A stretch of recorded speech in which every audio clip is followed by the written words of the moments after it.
Для Николая Алексеева автомобиль – основной источник дохода. Он работает таксистом 42 года и каждый раз исправно соблюдает все правила перевозки. По словам инспекторов, таких водителей, как Николай, можно пересчитать по пальцам. У меня все документы есть полностью. Я давно собираюсь.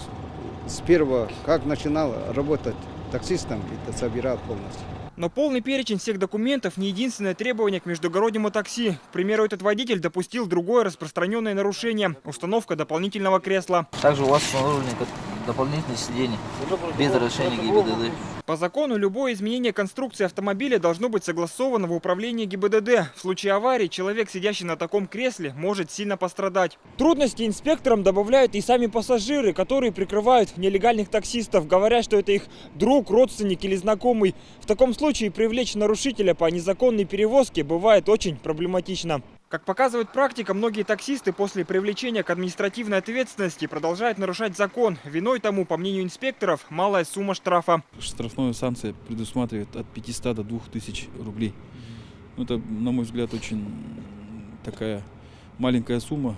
Хотелось бы, чтобы на законодательном уровне рассмотрели вопрос о привлечении вот этих наших нелегальных перевозчиков более в жесткой форме. Профилактическая операция такси продлится до конца этого месяца. В эти выходные в ходе рейдовых мероприятий уже было выявлено свыше 300 административных нарушений.